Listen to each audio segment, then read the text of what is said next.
ഇന്നൊരു healthy recipe ആയാലോ. Vegetables ഒട്ടും ഇഷ്ടമില്ലാത്ത എന്നാൽ കഴിക്കണമെന്ന് ആഗ്രഹമുള്ളവർക്കും പിന്നെ കുഞ്ഞു പിള്ളേരൊന്നും ഒട്ടും വെജിറ്റബിൾ കഴിക്കില്ലല്ലോ, അവർക്ക് കൊടുക്കാൻ വേണ്ടിയിട്ടും സിമ്പിളായിട്ടുള്ള ഒരു ഹെൽത്തി ആയിട്ടുള്ള ഒരു റെസിപ്പി നോക്കിയാലോ. അതിന് വേറെ ഒന്നും വേണ്ട, നിങ്ങൾക്ക് ഇഷ്ടമുള്ള വെജിറ്റബിൾസൊക്കെ എടുക്കാം. ഞാൻ ഇവിടെ ക്യാരറ്റ്, ബീട്രൂട്ട്, പിന്നെ കുക്കുമ്പർ എടുത്തിട്ടുണ്ട്. പിന്നെ കുറച്ച് ഇഞ്ചിയും ഒരു പച്ചമുളകും കൂടെ എടുക്കുന്നുണ്ട്.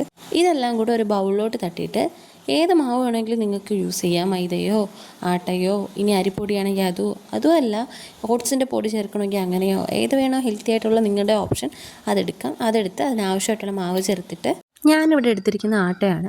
ഒരു കപ്പ് ആട്ട ഞാൻ എടുത്തിട്ടുണ്ട്. വെജിറ്റബിൾസിൻ്റെ അളവനുസരിച്ച് ആട്ടയുടെ അളവ് വ്യത്യാസം വരും. അതൊന്ന് നന്നായി മിക്സ് ചെയ്തിട്ട് നമ്മൾ ആവശ്യത്തിന് വെള്ളം കൂടി ഒഴിച്ച് അടയ്ക്ക് കുഴയ്ക്കുന്ന പരുവത്തിലൊന്ന് കുഴച്ചെടുക്കുക. എന്നിട്ട് ദോശക്കല്ലൊന്ന് നന്നായിട്ട് ചൂടാക്കിയിട്ട് അതിലേക്ക് ഓരോ ബോൾസാക്കി വെച്ച് കൊടുത്തിട്ട് കൈ വെച്ച് പരത്തി കൊടുക്കുക. പരന്ന് കിട്ടാൻ വേണ്ടിയിട്ട് കുറച്ച് വെള്ളം തൊട്ട് പരത്തിയാൽ പെട്ടെന്ന് പരന്നും കിട്ടും, കയ്യും പൊള്ളത്തില്ല കേട്ടോ. എന്നിട്ട് ആവശ്യമാണെങ്കിൽ മാത്രം കുറച്ച് നെയ്യോ എണ്ണയോ എന്തെങ്കിലും മേളിൽ ഒഴിച്ച് കൊടുക്കുക. ഒരു തേങ്ങാ ചട്നിയും കൂടെ ഉണ്ടെങ്കിൽ പിന്നെ ഒന്നും വേണ്ട, സൂപ്പറാട്ടോ. അപ്പോൾ ട്രൈ ചെയ്ത് നോക്കണേ. Tata bye bye.